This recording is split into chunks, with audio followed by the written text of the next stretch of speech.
اه والله. اسمها ايه؟ اسمها غندوره. هوا. احنا هوا.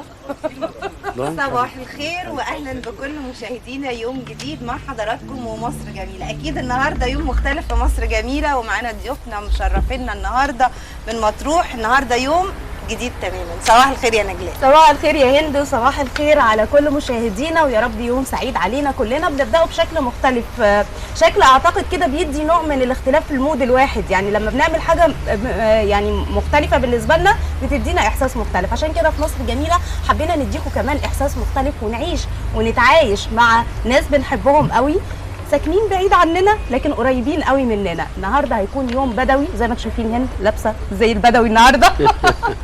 فهنعيش معاكم مع الموسيقى، مع الالحان، مع الاصوات الجميله اللي يعني بعدت عننا شويه لكن لسه موجوده معانا. طيب مصر دايما جميله باهلها وبسكانها. اجمل ما في مصر ان فيها تنوع سكاني، فيها ثقافات مختلفه، فيها عادات وتقاليد مختلفه، فيها زي مختلف، فيها لهجه، فيها لكنه، فيها موسيقى، فيها اكلات مختلفه. والنهارده مع بدو مطروح، والنهارده معانا عرب مطروح، وطبعا مشرفينا النهارده. احنا كان نفسنا نروح لهم بس يعني بعض المعوقات اللوجستيه فهم تكرموا وجولنا بكل حاجه. حلوه اللوجستيه دي. يعني بعض المعوقات عادي بنتغلب عليها دايما، وهي دي روح مصر جميله. معانا ضيوفنا النهارده طبعا بيشرفنا يكون معانا النهارده دكتور علي حميده. صباح الخير. اهلا بيك. صباح النور. واهلا بحضرتك. معانا المطرب حميد سلطان. صباح الخير ومنورنا يا فندم، وشكرا على كل التجهيزات. كمان بنرحب بكل اعضاء الفرقه اللي منورينا النهارده في مصر جميله. صباح الفل ومنورين الدنيا كلها. اهلا بيكم. صباح الفل. صباح الخير. طيب خلونا بقى كده نقول ان احنا كلنا مصريين، لكن زي ما بنقول كده كل مكان بيبقى ليه السمه الخاصه بيه وليه المكان الخاص بيه وليه الاغنيه الخاصه بيها. احنا فاكرين لولاكي اللي هزت الدنيا وعملت عمايل جامده جدا ولفتت الانتباه بشكل كبير لشكل مختلف من الاغنيه. هل نقدر نقول ان يعني الاغنيه بشكل عام اللي هنبدا بيها النهارده حلقتنا، وهنتكلم بعد كده عن كل حاجه بتتعلق بالبدو، لكن انا عايزه ابدا بالاغنيه. ايوه دكتور علي، الاغنيه مع البدو لازم يبقى ليها طابع مختلف وليها شكل مختلف؟ اكيد طبعا. هو الاغنيه تتمشى مع المجتمع نفسه، مع لهجه المجتمع، مع احساس المجتمع وشعوره ومكانه وموقعه كمان. يعني الايديولوجيه بتاعت المجتمع هي بتحط ضلالها على الاغنيه، فلازم تكون ماشيه معاها مختلفه، وبالتالي هي ماشيه مع كل بقى الجسد الكلي اللي هي مصر. اكيد طبعا. طبعا اكيد. دكتور علي، الناس كلها بتسال، يعني اكيد الموضوع ده اتكرر كتير، كان ايه سر نجاح لولاكي؟ انا فاكره ساعتها كان بيقولوا المليون شريط، مطرب المليون شريط. لا انا واقف في صف المستغربين. مش واقف يا والله بجد. والله انا نفسي يعني قعدت بسال نفسي ايه سر النجاح. يعني انا اتذكر مره نجاة الصغيره بتحكي لنا لما كانت بتعمل شريط فراق الاحباب، فكان موجود لحنه سامي الحفناوي اللي من لحن لولاكي. فبتحكي لنا بتقول عبد الوهاب كان كل يوم يبعت لها اولاد تعالى نسمع لولاكي عبد الوهاب. فبقول لها ايه سر النجاح؟ دي عظمه عبد الوهاب. في ملحنين كبار نكروا قال لك ايه لولاكي دي؟ طب تعالوا ندرس الموضوع، نجح ليه؟ صح. يبقى اذا الموضوع في حاجه مش طبيعيه.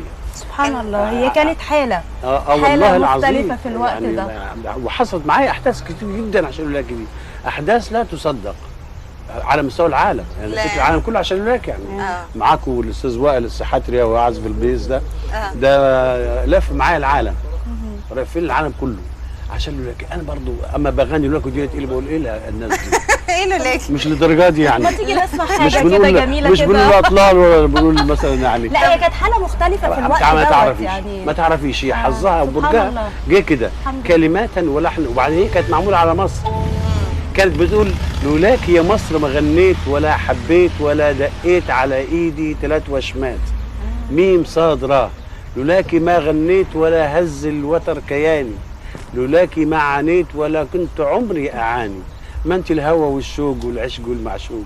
ليكي انا غنيت لولاكي يا مصر ما حبيت. كانت على مصر. الله جميل. فقلنا لا، لو قلنا على مصر بس هنبقى خليها اقليميه الحب، فخليها شيوع الحب على مستوى العالم يسمعها. وكانت انا بشوف انه الاخلاص في العمل وحسن جداً. النوايا بيخلي الدنيا تنجح. بس سيادتك شوفي انا دراسه كام سنه في المعهد، وبعدين اعتمدت مطرب وملحن وسافرت بره وجيت وعملت لولاكي. جميل. يعني كانت طب هنسمع نسمع. يا رب ربنا يقدرنا يا استاذ حبيبي ان احنا نعملها صح. وحشتنا يا دكتور. يا حبيبي خليك لي والله وحشتنا. انت وحشني وانت صاد عيني. طب احنا نقوم بقى. يا حبيبي انا يلا.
وحشتني يا دكتور. الله الله الله، ايه العظمه دي. والجميل بقى الجديد اللي هو مصر النهارده واحنا بنغنيها فمديه كده حتى شكل مختلف. طبعا صح كده ولا ايه؟ صح. طب احنا عايزين نكمل مود الغنى. الفنان حميد هتسمعنا ايه؟ انا عايز حميد قبل ما يغني عايز اقول حاجه عليه. انا قابلت حميد وهو عنده 8 سنين صغير يعني، وساكن جنبي هو في مرسى مطروح. فقال لي انا عايز اغني، ما رضيتش عليه. ما هو كتير قوي يعني، انا مش ابله فضيله يعني عشان مش معاكم. مظبوط. المهم راح مغني لي غصب عني، فقلت له خد تعالى انت بتغني كويس صوتك حلو. فالمهم ان سمعني صوته اتجننت عليه. الله الله. من ساعتها وانا بتابعه وبقول له ما تغنيش هنا وما تروحش هنا وغني في المكان الفلاني وغني مش عارف ايه، ويا حميد كون شخصيتك في الحته دي وكذا كذا كذا. فخد بنصايحي ويكاد يكون الوحيد اللي طلعت بيه من مرسى مطروح صراحه يعني. شوف العلاقه الحلوه اللي لا بجد والله يعني. وماشي على نفس الخطى وهفكركم الايام اللي جايه ايام حميد باذن ان شاء الله. الله باذن واحد احد. هنبدا بايه بقى؟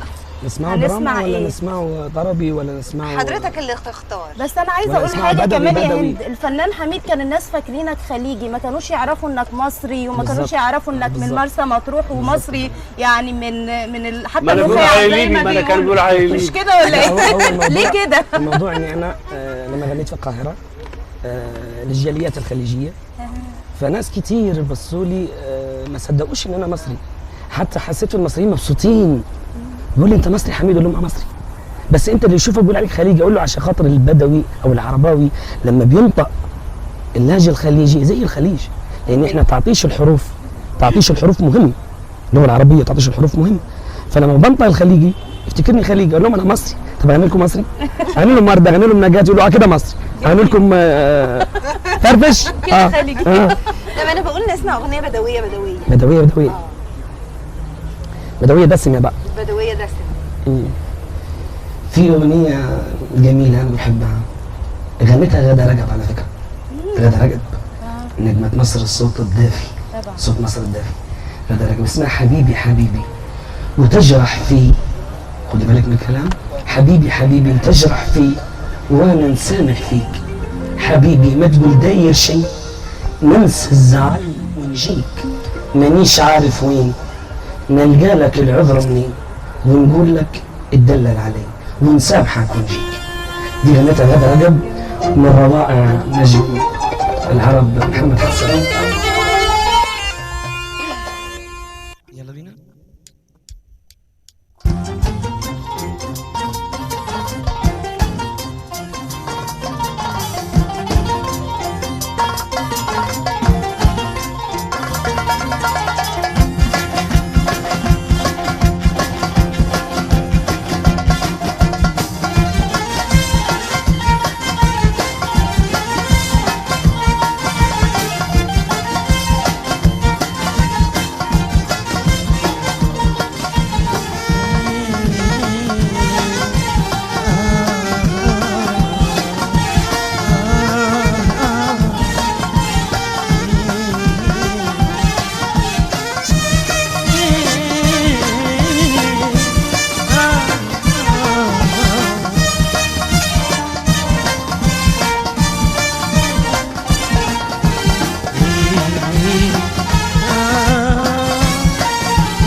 حبيبي وتجرح فيه وانا نسامح فيه، حبيبي ما تقول داير شي ننسى الزعل ويجي، حبيبي حبيبي تجرح فيه وانا نسامح فيه، حبيبي ما تقول داير شي ننسى الزعل ويجي، مانيش عارف وين نلقى لك العذر منين، مانيش عارف وين نلقى لك العذر منين، مانيش عارف وين نلقى لك العذر منين، مانيش عارف وين نلقى لك العذر منين، ونقول اتدلل علي ونقول اتدلل علي ونسامحك ويجيك، حبيبي حبيبي حبيبي تجرح بي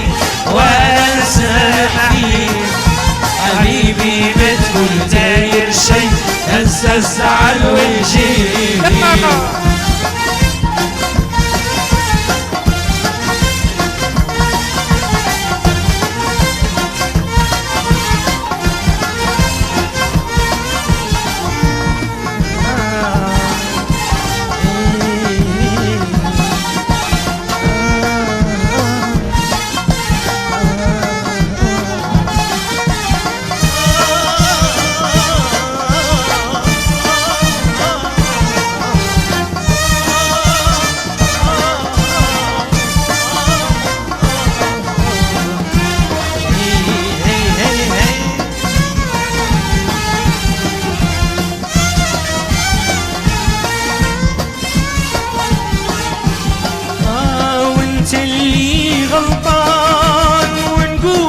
سامحني، ما انا كلي تنهان حتى بعد تجرحني، وانت اللي غلطان ونقول لك سامحني، ما انا كلي تنهان حتى بعد تجرحني. حبك صحيح نحبك قلبي وعيني، قلبي وعيني ما جبرت ذراع. حبك صحيح نحبك لا من ضربني، لا من ضربني فوق روس اصبعي. حبك صحيح نحبك قلبي وعيني، قلبي وعيني ما جبرت ذراعي. حبك صحيح نحبك لا من ضربني، لا من ضربني فوق روس اصبعي. ما يهمني في شيء إلا رضاك علي، ما يهمني في شيء إلا رضاك علي.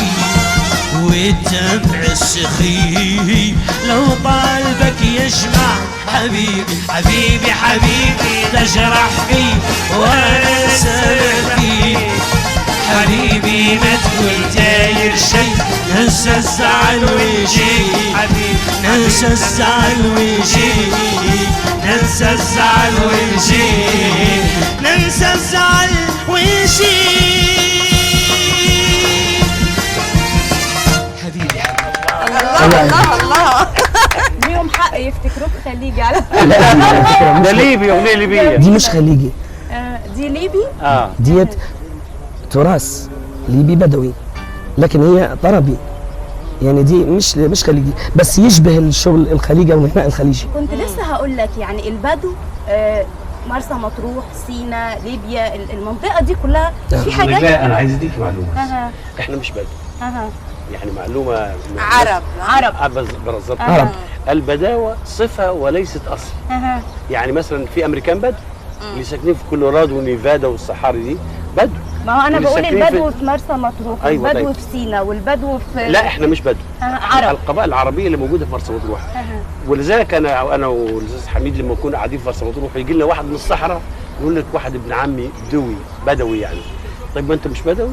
لا لانه ساكن في البيداء الصحراء. بالظبط. طالما ساكن في البيداء يبقى بدوي. زي واحد يقول لك ايه، واحد فاتح كوافير في روكس يقول لك انا فلاح. ايه ياخد الفلاح انت؟ يقول لك انا فلاح من الفلاحين. انت عمرك ما كنت فلاح. طيب عادات العرب وتقاليدهم جميلة جدا، يعني أنا كان ليا الحظ إن أنا رحت سانت كاترين واتقابلت مع العرب اللي موجودين هناك. ده انت زيهم. أنا بفكر أروح أعيش هناك على والله الجو جميل. بس أجي عندكم في مطروح الهواء أحلى. الهواء احلى طبعا. طبعا. العادات والتقاليد العربية اللي كلنا كعرب بنتمتع بيها، ولكن الناس اللي ساكنة في الأماكن يعني في البادية زي ما حضرتك بتقول أو في الصحراء عندهم لسه متمسكين بشكل كبير قوي طبعا. بهذه العادات والتقاليد. طبعا. منها مثلا اللي أنا عرفته إنه لما يجي لكم ضيف ليه حق الضيافة 3 أيام. أيوة. ولا تسأله ولا تقول ولا له تقول أنت له جاي مين. بتعمل إيه هنا، بالظبط. تأكله وتشربه وتستضيفه 3 أيام. ثالث يوم تقولي له مغير صغران، الأخ منين؟ يعني مغير صغران، يعني أنا مش مصغر من مقامك. أنت مين؟ جاي ليه؟ عشان نبعد الحرج منه بقى وكلام من ده. احتمال جاي طالب حاجة معينة، بعد 3 أيام ينطلق بقى وياخد راحته. ما يكونش جاي ياخد بنتي طبعا. لا لا عادات الجواز دي مختلفة صح؟ لا ده موضوع تاني خالص. موضوع تاني خالص. طيب الثقافة اللي احنا بنتكلم عليها دلوقتي، يعني عايزين نربطها ما بين بقى كل محافظات مصر بشكل كبير قوي. احنا في الفترة الأخيرة كنا حاسين ان اهالينا في سينا يعني كان في نوع من عدم التواصل الكبير بشكل كبير في الفترات اللي فاتت، لكن اعتقد ان احنا في الفترة دي بنحاول ان احنا نتجمع كلنا كمصريين بشكل كبير.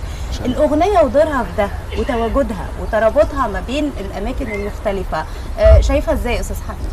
ده ضروري، بس انا زعلان من الاعلام شويه. ليه؟ والله ليه؟ زعلان منه شويه. ليه؟ اصلا مصر مش القاهره. مصر مش القاهره. يعني البدو في كل مكان. البدو في مطروح، في سينا، في الجيزه، فيوم، المنيا، الصعيد، اسماعيليه، بني سويف، في كل مكان في عرب. الصعيد كل مكان في عرب. الناس دي بعيده عن الاعلام ليه؟ يعني الدكتور قال لي كلمه مره بسطتني، قال لي برواز الامان. البرواز. مصر محاطه ببرواز محاطة البدو بالبدو من العرب. كل ناحيه، فهو برواز الذي ليه مجهول على الاعلام؟ ليه شعراء البدو مجهولين؟ ليه فنانين البدو مجهولين؟ شوف في اصوات جميله كتير تظهر الاعلام وتتكلم باسم مصر. يعني في فنانين عندي، انا سمعت اغنيه الفنان اسمه ابراهيم ابو خشين، اتبسطت قوي يعني، واغني اغنيه لمصر، يعني غنى اغنيه لمصر وعمل لها كليب، انا مبسوط قوي، الله كويس. يعني في ابراهيم ابو خشيم اللي هو ماسك بدو الحضر، معروف كويس. في خميس ناجي، خميس ناجي ده فنان بدوي جميل برضك، خميس ناجي ده اسم جميل. وفي عندنا في مطروح فنانين مبدعين، عندنا يعني فنان يوسف العشيبي ده محافظ على التراث. يوسف العشيبي ده فنان بدوي محافظ على التراث البدوي في مطروح وعلى الصحراء. بيسو بيسو العشيبي، هو بيسو بس هو يوسف العشيبي اسمه الحقيقي.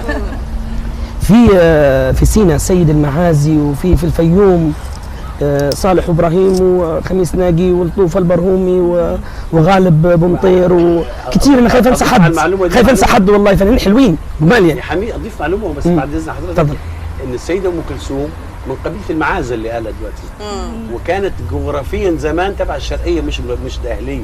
لا والله. طبعا، ما المنطقه اللي تميز زهيرة دي كانت تبع الشرقيه. اداريا كانت زمان تبع الشرقيه. فكانت بتلبس الغطر والعقال. ايوه صح، واول ما غنت البدوي، قول لي ولا تخبيش يا زين عن العشاق سالوني الحاجات. طبعا، فهي من قبيله اسمها قبيله المعازه. وزي بقى المفاجاه الثانيه بقى، عبد الحليم حافظ اساسه مش من الشرقيه، عبد الحليم حافظ من بلد اسمها الشبانيه في شمال سيناء، من قبيله اسمها قبيله السماعنه. ولذلك هم عندهم دايما شبانه واسماعيل. عبد الحليم شبانه اصلا. عبد الحليم شبانه اصلا. حافظ عبد الوهاب هو اللي اكتشفه وقدمه على عبد الحليم حافظ. فمصر بدويه الطابع. مصر الافلام زمان كان في الاول كوكو ومحمد الكحلاوي وام كلثوم، كان كل افلام بدويه. كانت السينما المصريه بدا بالبدوي. تخيل. احنا فرطنا طبعا، واحنا تهاونا ان احنا نرسخ للهويه المصريه والتراثيه والبدويه والعربيه يعني كل عندنا تنوع زي ما قلنا في المقدمه، واحنا فرطنا في ده، ركزنا اكتر في التمدن والحضاره والموسيقى الغربيه.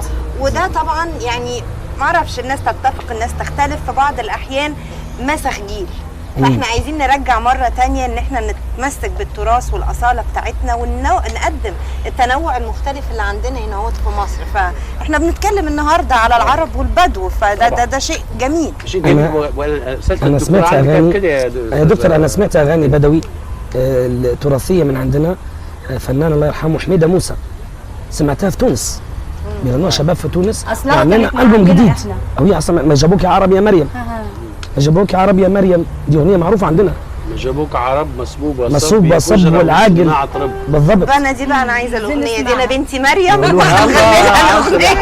نغنوها. اوكي ماشي. انا عايزاها دي سبيشال ريكوست الهند النهارده. دي اغنيه حاليا في تونس، في تونس نجوم بيغنوها، ومش مذكور ان هي الفنان بدوي من مصر. ازاي؟ وزي ما حضرتك قلت كان في تقصير شديد قوي، ومش بس في الموضوع ده لكن في موضوعات كتيره. في عندنا عمالقه في البدو، الله يرحمهم، عوض المالكي ده فنان اسطوره، شيخ صديق ابو عبعاب، محمد خميس المجعاوي الله يرحمه. الناس ديت كانوا اساطير في البدو، لحد الان انا بسمع اغانيهم. خلينا النهارده بقى يعني ناخد خطوه جديده وناخد شكل مختلف. يمكن النهارده من خلال مصر جميله احنا بنحاول نعمل ده وبنحاول نبدا ده، وهنستمر فيه مع حضراتكم دايما باذن الله. هنغني بقى اغنيه مريم. جابوك عربي يا مريم؟ جابوك عربي يا مريم، اديها لمريم برضه. ما جابوك عربي، ما حدش خليك خالص، انت بس سامعه يا مريم؟ يا فجرة من الفضة، الصناع اللي صنعوكي طرب يعني في حالة طرب. الله الله الله.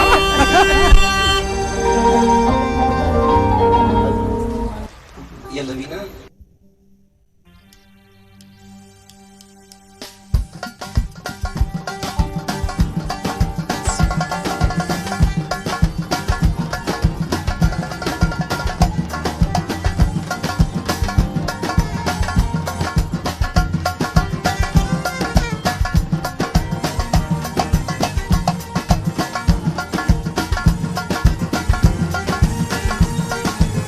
ما جابوك عرب يا مريم، ما جابوك عرب يا مريم، ما جابوك عرب يا مريم، ما جابوك عرب يا مريم، ما جابوك عرب.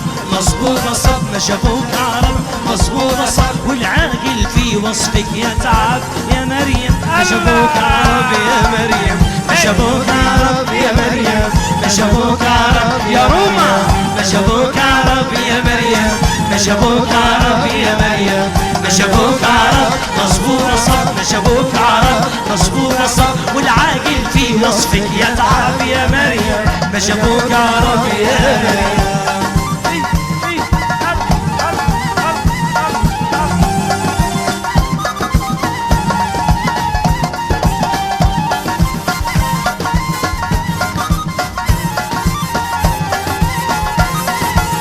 زيك في الكون يلي بيكي عقلي مفتون يا مريم ما زيك في الكون قمر طالع في ليل ضيوف يا مريم ما زيك في الكون يلي بيكي عقلي مفتون يا مريم ما زيك في الكون قمر طالع في ليل غيوم يزيل العقل واللي يغلب في دواه الطب يا مريم ما شافوك عرب يا مريم ما شافوك عرب يا مريم ما شافوك عرب يا مريم ما شافوك عرب يا مريم ما شافوك عرب يا مريم ما شافوك عرب مظبوطة صب ما شافوك عرب مظبوطة صب والعاقل في وصفك يتعب يا مريم ما شافوك عرب يا مريم.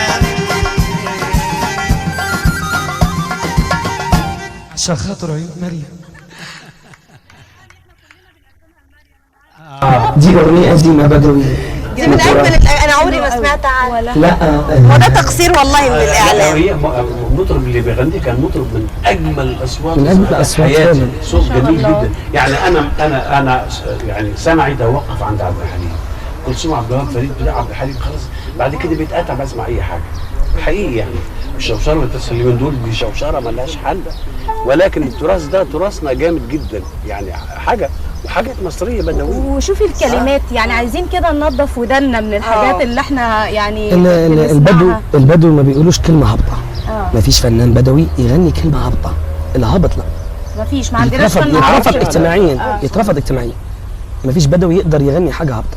وده لانه المجتمع بيحس على الفضيله والاخلاق. بالظبط. عاد يغني شعر يقول شعر، لان الغناء البدوي بينقسم الى كم موضوع مش موضوع واحد. يعني في المجروده دي موضوع.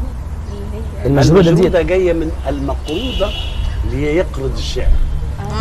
وبعدين قال لك ترجمه ثانيه مجروده هو جرد حالتي، يعني اجرد لك يتجرد. ايوه التجرد سرد درامي. وبعدين الغناء في زي ما قال الاستاذ حميد الغناء في مرسى مطروح، الغناء اللي احنا بنغنيه ده زمان ما كانش موجود. يعني معلومه بالظبط يعني فعلا ما كانش موجود. ليه؟ لان كان حتى المطربين اللي قالوا كلهم ما فيهمش واحد من مرسى مطروح. كلهم بدوا من اسكندريه. من اسكندريه كلهم. فيهمش حد من مرسى مطروح خالص، لان كان الغناء في مطروح امتهان الفن اساسا عيب. بس ما سمعناش ولا مجرودة اسم كده لمطربه بدويه، يعني كل اللي حضرتك تفضلت احنا غنينا بالعافيه دي عايزه لغايه النهارده مفيش ان يعني واحده كده يكون صوتها حلو ممنوع ولا لا في انا سمعت فنانه بدويه. لا انا سمعت فنانه بدويه في مصر اسمها عليا لطفي، فنانه بدويه. يا سيدي الفاضل ايوه بس مش من مطروح. لا هي مش من مطروح. لا مش من مطروح، بس هي فنانه بدويه. الاسماء اللي سمعناها كلها مش كلها من مطروح. لا لكن انا ما سمعتش في اسم ولا واحده، فعشان كده بسال. مطروح اقليم مطروح لا صعب.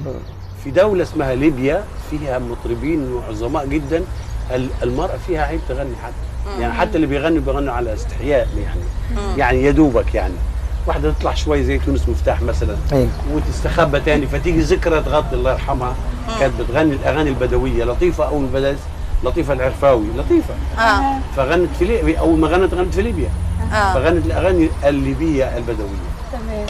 وما تنسيش ان امتداد الثقافه الليبيه برضو لامس مرسى مطروح. طبعا صحيح. ما هو ده زي ما النوبه لامسه السودان، زي ما سيناء لامسه الاردن وفلسطين.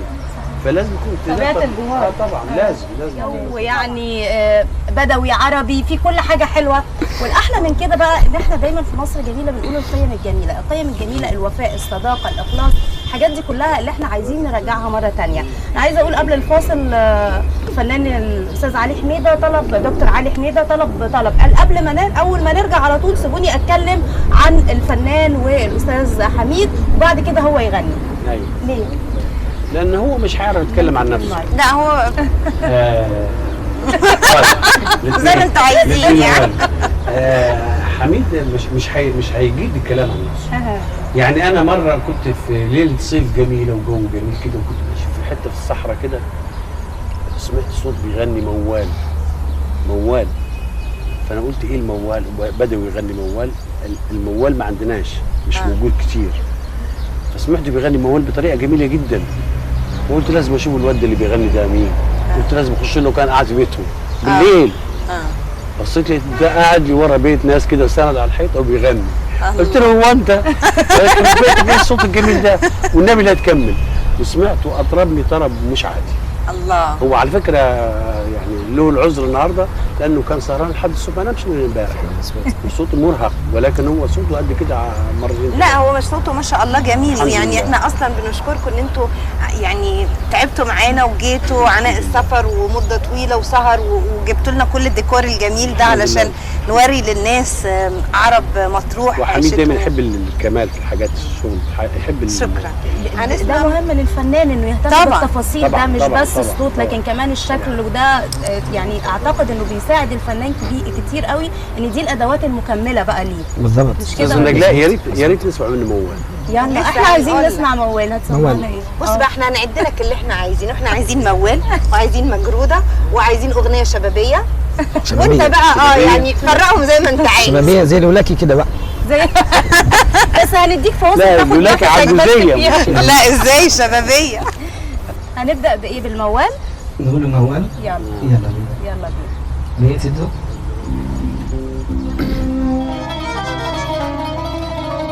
راحت وين يا ناس أيام زمان، أيام اللمة والجيران. اليوم زمن عجيب، اليوم زمن يا ناس عجيب. أحوال غريبة، أحوال غريبة من غير أسباب يا ناس، من غير أسباب يجيك العيب، من غير أسباب يجيك العيب، يجيك العيب. أحوال غريبة، لا جار يسأل على جار،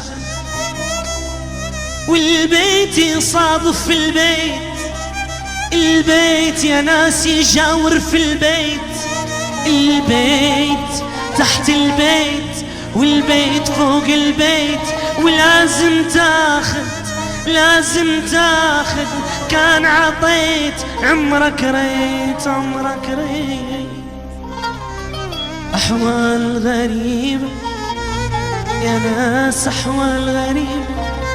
راحت أيام زمان، راحت يا ناس أيام زمان، راحت ماضي كان، راحت ماضي كان، أيام من لما والجيران. احنا مش هنتكلم. ده كلام كبير قوي. الاغنيه دي على فكره في كل الله رسول. الله عليك. الاغنيه دي بس انا بحبها. احنا حبيناها جدا على فكره يعني. وعشنا الحاله كلنا كده يعني. كلامي صح ولا مش صح؟ صح والله صح. طب قول لنا ايه تاني؟ لكم حميد تاني. لا انا اسمع حاجه منك يا دكتور. قول لنا، افتح لنا مجالات بقى يا دكتور. والله العظيم انا غنينا مجروده، غناوه، مجروده، شتاوه. طب ما نعملها احنا الاثنين مع بعض. ايه لا رايكم؟ انا ما اجيتش المجروده. المجروده وغناوه العلام والطق والدش دي انواع من القوالب، دي اساس الغناء البدوي. هي شعر وليس اساس الغناء البدوي اللي هي الغناوه والشتاوه والمجروده، ضم القش. دي حاجات موجوده في التراث البدوي. والشتاوه، الشتاوه ده موضوع، والغناوه ده موضوع. الغناوه بمعنى يعني دلع كلمه اغنيه. غناوه. الغناوه عباره عن 4 كلمات او 5 كلمات بتوصف حاله كامله. هي من 7 ل 13 كلمه الغنوه كلها بالظبط، ولكن بتدي معنى جامد، بتدي معنى قوي يعني حاله. يعني في اغنيه مثلا، اغنيه الحاديه شويه لكن بتقول ايه؟ مفيت من اسباب غلاك الموت ما لها علينا سبب. يعني لولا حبك ما كنتش موت، مش هموت. يعني اغنيه اعتراضيه بس يعني ايه، ولكن ليها هي معنى. بلاغه في المعنى. ليها معنى يعني معاني كتير بقى كده. البدو يمتازوا بالحكايه دي. انا اجمل حاجه يعني حاسه بيها النهارده ان احنا بنسمع الناس نوع مختلف من صحيح. الغنى، الحمد لله. بنرجع الناس مره تانية للتراث، نقول لهم دي بلدنا يا ناس، دول اهلنا، دول اهلنا العرب الموجودين في مطروح. فيعني ايه ده؟ ايه العظمه دي؟ عظمه على عظمه. عشان انت فيك اصول بدويه برضه. واضح من الزي طبعا. لا عارفين عشان ايه؟ عشان دي مصر جميله، مصر جميله بكل الحمد لله. ناسها وكل حته فيها. لابد من الاعلام كل الفتره اللي ثقافة. جايه يسلط الضوء، عايز ايه من الاعلام؟ يسلط الضوء على مرسى مطروح، على قصور الثقافه، الفنانين البدو، الشعراء البدو كتير صحيح. حقهم. حلوين، حقهم يبانوا. صحيح. ومش اي شعراء ومش اي المسرح فنانين. عندنا، المسرح جامد برضه. عندنا المسرح يعني ده مهم قوي، شعبيه. وشيء جميل وحلو بالنسبه للعالم العربي. طبعا يعني العالم العربي، الخليج، هو الخليج مبسوطين مني ليه؟ اهل الخليج حاسين بحاجات قريب منهم. واحنا بألفة. مبسوطين اكتر ان انت بألفة. مصري. بألفة. الحمد يعني لله. احنا مبسوطين اكتر ان اللي بيشوفك بيقول كده، لكن انت في الاصل مصري. الأصل هو ده مصري. المصري اللي بيقدر يعني يدي كل حاجه، لكن هو اصله مصري. بالظبط. فدي بتدينا فخر كبير بالظبط. قوي. وعلى فكره احنا في رمضان يا هند هنكون مع قصور الثقافه ان شاء الله، إن شاء الله. وهنكون كده إن عندنا شاء قصور الله. الثقافه من كل محافظات مصر، وهتنورونا إن وهتكونوا شاء الله. موجودين إن شاء الله. معانا. انا إن شاء بقول ان الله. احنا نعمل بقى ايه، اسبوع بدوي بكل ما يشمل بدو. المره الجايه احنا اللي نروح. اسبوع اسكندراني، طبعاً. اسبوع ونعمل العادات والتقاليد كمان يا البدويه ريت. مش معروفه قوي يعني خالص، المدينه صح. خالص. طيب يعني لما احنا نروح مطروح. مرسى مطروح، آه. ايه اكتر حاجه ندور عليها؟ نسال على ايه؟ ناكل اول إيه؟ حاجه ناخد آه. تيجي عندنا الاول ونلبسك لبس ما حدش يشوف غير وشك. ده لا ما حدش يشوف وشك حتى. ماشي. يعني فتحه صغيره كده تبص بعينيك كده وتكلمي. نخلي الناس تعرف هند بقى مين بقى. ماشي. لا عندنا لازم تيجوا مرسى مطروح. لا هتشوف العادات والتقاليد، حتى الاكل مختلف. يعني عندنا اكلاتنا احنا مختلفه عن المدينه، وعاداتنا وتقاليدنا ومشاربنا وكل حاجتنا تختلف، وجونا طبعا. طب في رمضان يعني ايه اللي بتفطروا على ايه؟ احنا نفطر على التمر اللي هو البلح. سنة. لازم سنة سنة. الرسول عليه الصلاه والسلام. وبعدين نصلي ونرجع نشرب حاجه اسمها الشرب المغربي. دي لازم الحريره؟ لا بلاش الشرب الحلو المغربي، بس. ما ينفعش معاكم. ها؟ المعده بتاعتنا غير المعده بتاعتكم. ليه بس كده؟ ده احنا مصريين كلنا حاره زي بعض. حاره فيها فلفل بتاعت كتير. الشوربه وخلاص انت معاك خلاص كده. خلاص كده. انا مره دسمة. الشوربه عندي لطيفه هو- حرقت مناخير المعلومه اللي هو قالها ديت ليها علاقه بالضاني بتاع الصحراء. الضاني الخرفان في الضاني بتاعنا. بتاعت الصحراء غير الخرفان اللي هنا. انا عندنا بسمع ان طعمها احلى كتير. بكتير، لا أوي. مقارنه، واخف. لا مقارنه، واخف واطعم. وتعرف ليه بقى يا استاذ حميد؟ لانها العالم بتاعها من عش. العيش بالناشف، الأعشاب. العيش ما بالناشف. ياكلوش الحاجات اللي هي ايه، تاكل زعتر، بت- تاكل شيح، بتاكل الحاجات اللي فيها فتحت الصحه نفسنا اساسا. كده بقى، فتحت نفسنا لا، على أنا الحاجات صراحة الجديدة. هات الجزعه يا ولد. هات انا الجزعة. واحد من الناس احنا أنا نيجي بجيب 3 باللحمة أيام المطروح. عشان ما تسالوناش أنا انتوا بتصل جايين بيها ليه، وبعد المطروح. كده نبقى نشوف بقى نعمل ايه.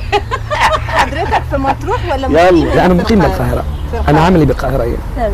عامل الجاليات الخليجيه، فشغلي غصب مرتبط عننا بتاع- بنيجي القاهره والله العظيم. غصب الجو عننا. عندنا في مرسى مطروح احلى، طبعا. ولكن شغلنا هنا غصب عنك ولا غصب طب عنك؟ عموما يعني احنا عايزين غصب عننا. لا انا مرتاح مبسوط. واحنا مبسوطين ان أنا انت مبسوط. معانا. طيب احنا عايزين دلوقتي وعد على الهوا اهو، وقدام كل الناس اللي بتشوفنا في مصر جميله، احنا عايزينكم معانا في رمضان ان شاء إن شاء الله. الله، إن شاء الله. هنعمل سهره جميله شاء الله. وكلها هتبقى عن العرب والبدو والعادات والتقاليد، وفي رمضان وبتعملوا ايه، إن شاء الله. ويمكن يعني ندوق الحرير. نعملها احنا على ده فكره أساسي. كلنا، أكيد كل طبعاً، أكيد. الرجاله او كل الشباب هناك بيطبخوا. يعني انا يمكن يعرف عني، حتى انا بنطبخ، انا من حتى انا امهر الطباخين. انا احلى كل اكل حاجه اكله ولا بايده. في اكلات لا اي إيده. حاجه الله تخطر على بالك، تحفة. اي حاجه. يعني وائل احد الضحايا، وائل يا سعادري بقول له انت احد الضحايا من اكلي. يعني دخل مستشفى قصدي فكرونا ما نخليش استاذ علي دكتور علي يدينا حاجه هناك. على فكره انا جريء، انا بجرب اي يا حاجه حياتي. هدوء. لا اكلنا جميل، اكلنا أكيد. شهي جدا. طبعا. يعني اكلنا برضو امتداد للمغرب، لان احنا مطعم ايطالي. العجائن والشرب والحاجات دي. عظيم. بس اللي تفرق بقى الفلفل شويه. حراق شوية. نحط شويه لازم فلفل حار. لازم الحر ده لازم. طيب استاذنا هنسمع ايه؟ نسمع ايه، بدوي ولا حاجه خفيفه؟ اللي انت تختاره بقى انت المره تختاروا دي. بقى. احنا غنينا انواع احنا اتكلمنا عن الموال، غنينا موال، غنينا تراث، لسه قدامنا كذا نوع من الغنى. الاغنيه الشبابيه مجروده شبابية. الشبابيه بقى عايزين نشوف الشبابيه، لو الأغنية الشبابيه موضوع الاغنيه الشبابيه اللي هي تعتبر الدكتور، يعني الاسطوره هو اللي ابدع في الاغنيه الشبابيه. فاي حد هيمشي ورا نهج الدكتور، لان هو امتداد، يعني هو بيبقى الدكتور امتداد. فسر الكلمه، لازم. فسر الكلمه ووضح الكلمه، شال اللهجه. لازم تشيل اللهجه، مش هجيب انا لهجه بدويه واحطها اقول اغني كده، لا يبقى كده انا هرضي فئه صغننه من المجتمع. لا انا عايز ارضي كل المجتمع، عايز ارضي كل الناس تسمعني في مصر وخارج مصر. تمام. يبقى لازم تبقى الكلمه البدويه مفتوحه، يعني لغه عربيه، لغه عربيه، مش لازم تحط لي اللهجه داخل الكلام. حتى التراثيه دخلناها في الشبابيه احنا، زي التراثيه اغنيه عني، زي اغنيه عني تبعتي حبي تنكرتي، الحاجات ديت. طب يلا سمعنا عشان احنا خايفين. في اغنيه خفيفه جميله ان شاء الله، يعني بنفذها ان شاء الله قريب، اسمها ايه؟ اسمها يهل الهوى. دي خفيفه شبابيه، انا حبيتها عشان خفيفه، اي حد يحبها بخفه الكلام. يا اهل الهوى. يهل الهوى، هنحبها إن شاء الله. انا قلبي طار في الهوى، صبني الجميل برمشه. يهل الهوى، انا قلبي طار في الهوى، صبني الجميل برمشه وما له دواء. شوفوا يا ناس القمر والناس قاعد بين الناس وانا قلبي طار في الهوى. يلا بينا.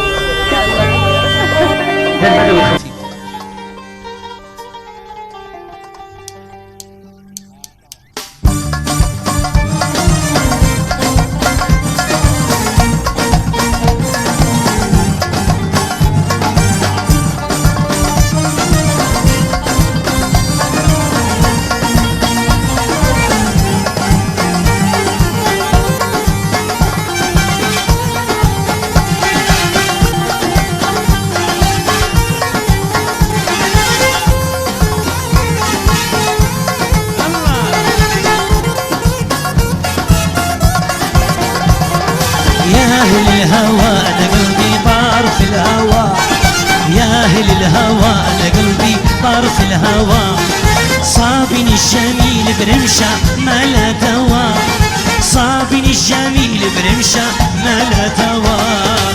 يا أهل الهوى أنا قلبي طار في الهوى، يا أهل الهوى أنا قلبي طار في الهوى، صابني الجميل برمشة ما لا دواء، صابني الجميل برمشة ما لا دواء. هي هي هي هي هي هي هي هي هي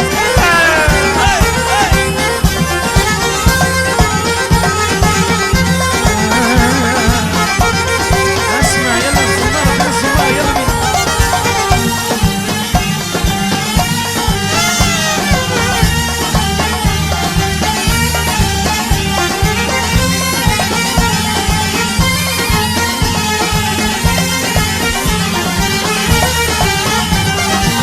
شوفوا يا ناس القمر الوناس، شوفوا يا ناس القمر الوناس، قاعد بين الناس وانا قلبي طار في الهوى، قاعد بين الناس وانا قلبي طار في الهوى. شوفوا شوفوا شوفوا يا ناس القمر الوناس، شوفوا يا ناس القمر الوناس، قاعد بين الناس وانا قلبي طار في الهوى، قاعد بين الناس وانا قلبي طار في الهوى.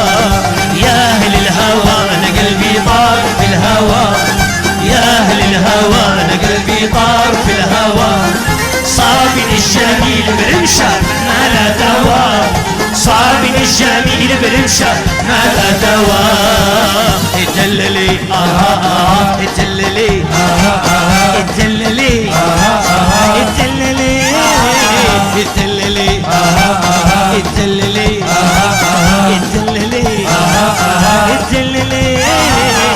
يا اهل الهوى قلبي طار في الهوى، يا اهل الهوى انا قلبي طار في الهوى، صابني الجميل برمشة ما لا دواء، صابني الجميل برمشة ما لا دواء.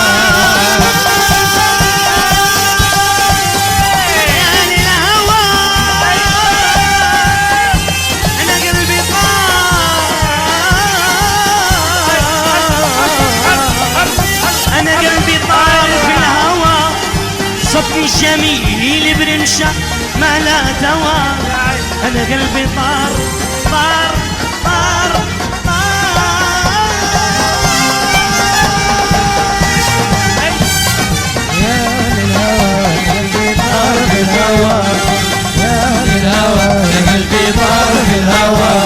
صابت الجميل برمشة ما لا دواء.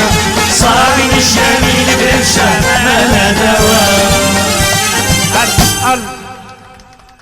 ايوه ما شاء الله. الله الله جميل. فعلا دي ان شاء الله جديده. دي جديده دي لسه انا يعني. عملتها يعني ابدا ان انا اوصل الاغنيه البدويه بطريقه خفيفه تاني. طيب يعني نقول ده سبق لمصر جميله، اول مره تطلع دلوقتي أول مرة ده أول خلاص مرة ده سبق لمصر جميله، صبني الجميل برمش. اول مره اغني. ايوه سميها مالي صبني دعوة. جميل برمش احلى. والله اصلا انت مسميها ايه؟ يا للهوى الاغنيه لا، يا للهوى بتاعت الاغنيه وردة. ديت من كلمات لا. الشاعر ناجي إدريس من شعراء مطروح. ناجي إدريس من الشعراء من شعراء الجامدين مطروح. جدا، مذيع على فكره. اللحن دوت يمكن عمله لي الفنان يوسف العشيبي بدوي. بيسو. وبدوي تقيل جدا، فنان مسك التراث بجد، ما سابش التراث، مسك وجميع اشكال غناء البدوي بيغني تقيل جدا. وعلى فكره صوتكم هو اللي هيوصل الاسماء دي، سواء في بالظبط. مجال الكتابه وفي مجال بالظبط. الالحان. بالظبط. الاغنيه دايما لما بنسمع مين اللي كتبها ومين اللي غناها، لان الصوت بيوصلها لنا بطريقه صح. بالظبط. واحنا كتلفزيون مصري ومصر جميله تحديدا مصرين ان احنا نكون معاكم على طول، يعني ده شئتم ام ابيتم ان شاء الله يعني. ان شاء الله ان شاء الله. وان شاء الله كل الاسماء تحت دي تكون أمرك. موجوده معانا دايما إن شاء كده الله. وتسعدنا. احنا مش قادرين نقول لكم احنا مستمتعين، ومش بس احنا كل الناس انا اللي وين، موجوده، لكن مش قادره اقول لكم اللوكيشن كله عامل ازاي. واكيد الحمد كل لله. الناس اللي بتتفرج وبيشوفونا علينا كمان كمان. إن شايفين شاء حاجه الله. جديده مختلفه. الحمد لله. احنا فاضل لنا دقيقتين للاسف الشديد ونختم، يا فهنعمل ايه في الدقيقتين؟ هنسمع اغنيه. نسمع ايه؟ نختم بايه؟ دقيقتين اتنين آه، يبقى طبعاً. نقول يعني له ممكن تخليهم ثلاثه. ثلاثة. خلاص نغني حاجة لمصر. أنت ولا لا، حاجة حاجة لمصر بقى، نغني حاجة لمصر لأم الدنيا. مصر وطننا. نقول على حاجه لمصر. احلى حاجه يا اجمل يا احلى اسم في الوجود. يا حبيبتي يا مصر. يا الله يا حبيبتي يا مصر. يا حبيبتي يا حبيبتي يا احلى اسم طيب احلى. احنا هنختم الحلقه مع كل مشاهدينا. يا حبيبتي كنا بصي، سعداء مع حضراتكم الجولة النهارده طويلة. وخلاص. هنقول ايه تاني؟ حبيبتي يا مصر. يلا نختم. احنا هنسيبكم بس مع يا حبيبتي يا مصر، بكره فريق عمل يا جدا. بلادي يا بلادي احلى البلاد يا بلادي يا أحلى البلاد يا بلادي بلادي أنا والولاد يا بلادي فداكي يا بلادي بلادي يا بلادي يا حبيبتي يا مصر يا مصر يا حبيبتي يا مصر يا مصر يا حبيبتي يا مصر يا مصر بخير